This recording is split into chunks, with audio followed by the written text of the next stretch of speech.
Hello दोस्तों, आज की इस वीडियो में मैं आपको एलसीएम और एचसीएफ बताने वाला हूं। अगर आपको एलसीएम और एचसीएफ निकालने नहीं आता है तो आज की इस वीडियो में मैं आपको सिखा के जाऊंगा दोस्तों।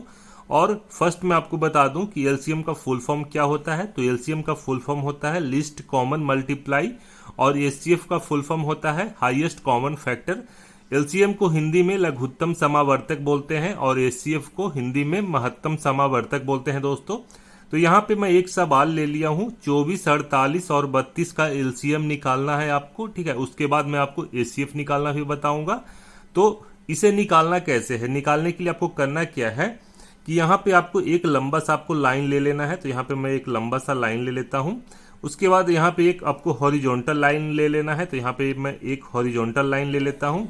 उसके बाद जो भी यहाँ पे अंक दिया हुआ है 24, 48 और 32, तो ये तीनों को आपको यहाँ पे लिख लेना है। तो 24 को मैं यहाँ पे लिख लेता हूँ।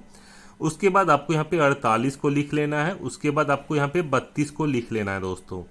उसके बाद यहाँ पे वैसा अंक यहाँ पे आपको लगाना है जिससे ये सब तीनों कट जाए, और नहीं तो कम से कम 2 कटना ही चाहिए। ठीक है, और 0 और 1 को छोड़ के लगाना होता है। तो यहाँ पे मैं 2 से लगाता हूँ। तो 2 से लगाने पे यहाँ पे 24 भी कट रहा है और 48 भी कट रहा है और 32 भी कट रहा है। अगर 2 से नहीं कटता तो मैं 3 से लगाता, 3 से अगर नहीं कटता तो 5 से लगाता, 4 से इसलिए नहीं लगाता कि जो अंक 4 से कटता वो 2 से भी कट जाता है, क्योंकि 4 2 से भी कट रहा है दोस्तों। ठीक है, तो यहाँ पे मैं 2 से लगा लेता हूँ। 2 से लगाने के बाद 24 में आप 2 से भागा दोगे तो क्या आएगा, 24 में 2 से भागा देने पे आ जाएगा यहाँ पे 12। 48 में 2 से भागा दोगे तो आ जाएगा 24 और ये आ जाएगा 16। उसके बाद फिर ये यहाँ पे 2 से लगेगा कि नहीं ये चेक कर लेना है। तो यहाँ पे 2 से फिर से लग रहा है। तो यहाँ पे मैं एक और लाइन ले लेता हूँ। उसके बाद यहाँ पे 2 से लगा के यहाँ पे आ जाएगा 6, यहाँ पे आ जाएगा 12, यहाँ पे आ जाएगा 8। उसके बाद फिर आपको चेक करना है कि यहाँ पे 2 से लग रहा है कि नहीं लग रहा है। तो यहाँ पे 2 से फिर से लग रहा है। तो यहाँ पे मैं लिख लेता हूँ 2। उसके बाद यहाँ पे आ जाएगा 3, यहाँ पे आ जाएगा आपका 6 और यहाँ पे आपका आ जाएगा 4। उसके बाद फिर आपको चेक करना है कि 2 से लग रहा है कि नहीं लग रहा है। तो हाँ, 2 से लग रहा है। ये 6 और 4 2 से कट रहा है, लेकिन 3 नहीं 2 से कट रहा है दोस्तों।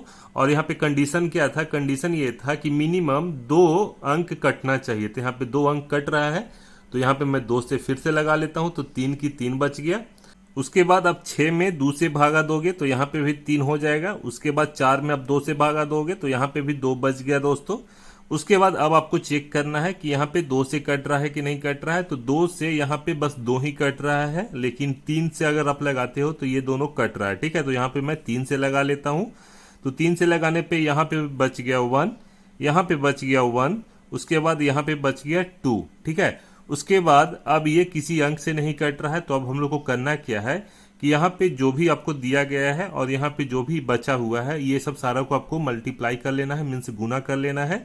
तो LCM equal to 2 into 2 into 2 into 2, 4 time 2 है। उसके बाद 3 इंटू 2, ये वाला 2 आ गया। ठीक है, तो 1 2 3 4, 4 टाइम 2 है तो 1 2 3 4। उसके बाद 3 है तो 3 है, और उसके बाद ये वाला 2 बच गया। तो यहाँ पे उसके बाद ये सबको आपस में गुना कर लेना है। तो क्या हो जाएगा, 3 दूना 6, 6 दूनी 12, 12 दूना 24, 24 दूनी 48, 48 दूनी 96। तो इसका आंसर हो गया 96, इसका आंसर हो गया दोस्तों। तो इसी तरह से करके आप किसी भी क्वेश्चन को बिल्कुल आसानी से बना सकते हो। उसके बाद मैं आपको एक और एग्जांपल लेके समझाता हूं। तो यहाँ पे मैं एक क्वेश्चन ले लिया हूँ, 15, 21 और 27 का एलसीएम आपको निकालना है। तो निकालने के लिए फर्स्ट आपको क्या देखना है, आपको देखना है कि ये 2 से कट रहा है कि नहीं। तो यहाँ पे 2 से कोई भी अंक नहीं कट रहा है। तो उसके बाद हम लोग 3 से लगाते हैं। तो 3 से लगाने पे यहाँ पे कट रहा है दोस्तों। ठीक है, और मिनिमम 2 अंक कटना चाहिए यहाँ पे जो भी है। ठीक है, तो हम लोग 3 से लगा लेते हैं। अगर 3 से नहीं कटता तो 5 से लगाते हैं, 7 से लगाते हैं। ठीक है, तो यहाँ पे 3 से 15 कट रहा है 5 मरतबे, तो 25 15। 21 कट रहा है 7 मरतबे, तो 7 21। और यहाँ पे 27 भी कट रहा है 9 मरतबे, तो यहाँ पे 9 27 हो गया। उसके बाद फिर आपको चेक करना है कि यहाँ पे कोई भी अंक कट रहा है कि नहीं 2 से। तो 2 से कोई नहीं कट रहा है, 3 से भी कोई नहीं कट रहा है। उसके बाद 5 से भी नहीं कट रहा है और 7 से भी नहीं कट रहा है। ठीक है, आप यहाँ पे देख सकते हैं कोई भी अंक नहीं कट रहा है, मीन्स 2 अंक होना चाहिए कटने के लिए, लेकिन 2 नहीं है, यहाँ पे एक एक अंक है। ठीक है, तो यहाँ पे अब हम लोग को करना क्या है कि यहाँ पे सीधा सीधी हम लोग को गुना कर लेना है। तो क्या हो जाएगा LCM equal to 3 into 5 into 7 into 9। तो इससे आप कैलकुलेट करोगे तो इसका आंसर क्या आएगा, 945 इसका आंसर आएगा दोस्तों। तो इसी तरह से करके आप किसी भी क्वेश्चन को बिल्कुल आसानी से बना सकते हैं। उसके बाद अब हम लोग बात करते हैं कि एचसीएफ हम लोग को कैसे बनाना है।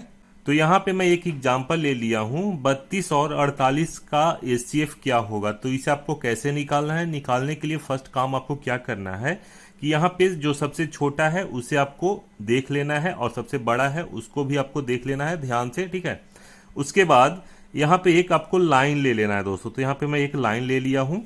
उसके बाद यहाँ पे भी आपको एक लाइन लेना है, तो यहाँ पे भी मैं एक लाइन ले लिया हूँ। उसके बाद आपको यहाँ पे जो सबसे बड़ा है उसको आपको ये वाले ब्रैकेट के अंदर लिख लेना है और जो सबसे छोटा है उसको आपको यहाँ पे इधर लिख लेना है। ठीक है, तो यहाँ पे मैं इधर लिख लिया हूँ। उसके बाद आपको करना क्या है कि यहाँ पे आपको 48 में 32 से आपको भागा देना है। तो भागा दोगे तो ये नहीं कटेगा 32 से, लेकिन इससे आसपास आना चाहिए कोई भी वो ऐसा अंक। तो 32 से हम लोग 2 बार यानी कि गुना करेंगे तो यहाँ पे 32 दूना आ जाएगा 64। ठीक है, तो यहाँ पे 48 से ये ज्यादा हो जाता है तो हम लोग एक बार में ही लगाते हैं। तो यहाँ पे हम लोग लिख लेते हैं 1 और यहाँ पे हम लोग लिख लेंगे 32। उसके बाद यहाँ पे आपको घटाना है, तो घटाओगे तो क्या आएगा, 8 में से 2 गया बच गया 6। उसके बाद 4 में से 3 गया तो बच गया 1। उसके बाद आपको क्या करना है कि ये वाला लाइन को थोड़ा सा आपको बड़ा कर लेना है। उसके बाद ये वाला लाइन को थोड़ा सा आगे आपको बढ़ा लेना है। उसके बाद आपको यहाँ पे ऐसे ले लेना है और यहाँ पे जो 32 है उसको आपको यहाँ पे लिख लेना है। ठीक है, तो यहाँ पे मैं लिख लिया हूँ। उसके बाद आपको यहाँ पे 16 से भाग लगाना है इसमें। ठीक है, तो यहाँ पे 16 से ये 32 2 बार में कट रहा है। ठीक है, अगर ये नहीं कटता तो हम लोग आसपास में लगा के यहाँ पे लिखते हैं, जैसे यहाँ पे लिखे हैं। तो यहाँ पे 2 बार में कट रहा है तो यहाँ पे 2 लिख लेता हूँ और यहाँ पे 16 दूना हो गया 32। तो यहाँ पे ये पूरा पूरा कट गया। तो इसका एचसीएफ क्या होगा, एचसीएफ इक्वल टू, इसका एचसीएफ हो गया 16। ये रहा इसका एचसीएफ, क्योंकि यहाँ पे एचसीएफ का फुल फॉर्म ही होता है हाईएस्ट कॉमन फैक्टर, मीन्स दोनों में से जो सबसे हाईएस्ट वाला अंक है जिसे ये दोनों कट रहा है। ठीक है, तो 16 है। तो ये रहा इसका आंसर दोस्तों। तो इसी तरह से करके आप एचसीएफ के सवाल को भी बिल्कुल आसानी से बना सकते हो। उसके बाद मैं एक और एग्जांपल लेके आपको बताता हूं। तो यहाँ पे मैं दूसरा वाले क्वेश्चन ले लिया हूं। यहाँ पे क्वेश्चन क्या है कि 18 और 52 का एचसीएफ क्या होगा। तो आपको फर्स्ट काम क्या करना है कि आपको देख लेना है कि दोनों में से बड़ा कौन है। तो यहाँ पे दोनों में से बड़ा है 52, तो यहाँ पे मैं लिख लेता हूँ 52। उसके बाद यहाँ पे आपको एक लाइन ले लेना है ये साइड में और एक ये साइड में। उसके बाद छोटा वाले को आपको यहाँ पे लिख लेना है। उसके बाद आपको भागा देना है, 52 में 18 से भागा देना है। तो भागा दोगे तो ये कटेगा नहीं, लेकिन हम लोग को इसके आसपास ही लगाना है और ज्यादा हम लोग नहीं लगा सकते हैं। ठीक है, तो 3 बार में ज्यादा हो जाता है तो हम लोग 2 ही बार में लगाते हैं। तो यहाँ पे लिख लेते हैं 2। तो 18 दूना हो गया 36। तो यहाँ पे हम लोग लिख लेंगे 36। उसके बाद यहाँ पे इसे आपको घटाना है, तो घटाओगे तो क्या आ जाएगा, यहाँ पे आ जाएगा 6। उसके बाद यहाँ पे आ जाएगा 1। उसके बाद ये 18 को आपको यहाँ पे लिख लेना है। उसके बाद यहाँ पे एक और लाइन आपको ले लेना है, यहाँ पे एक ये लाइन को ऐसे बड़ा कर लेना है। उसके बाद आपको अब ये 18 को काटना है 16 से, तो ये ऐसे नहीं कटेगा। ठीक है, तो इसके आसपास हम लोग लगा लेते हैं। तो यहाँ पे हम लोग एक बार में लगा लेते हैं। तो यहाँ पे आ जाएगा 16। उसके बाद इसे आपको घटा लेना है, तो घटाओगे तो क्या आएगा, आ जाएगा ये वाला कट गया। उसके बाद यहाँ पे बच गया 2। उसके बाद 16 को आपको यहाँ पे लिख लेना है। उसके बाद अब आपको यहाँ पे काटना है 16 को, तो ये 8 बार में कट जाएगा 2 से। ठीक है, तो यहाँ पे मैं 8 लिख लेता हूँ। उसके बाद यहाँ पे आपको 16 को लिख लेना है और इसे आपको काट लेना है। तो इसका एचसीएफ क्या रहा, इसका एचसीएफ आएगा 2 दोस्तों। ठीक है, तो यहाँ पे हम लोग लिख लेते हैं एचसीएफ इक्वल टू 2 आंसर। तो इसी तरह से करके आप किसी भी क्वेश्चन को बिल्कुल आसानी से बना सकते हो। तो आज की इस वीडियो में बस इतना ही रहने देता हूँ। मिलता हूँ नेक्स्ट वीडियो में, तब तक जय हिंद दोस्तों।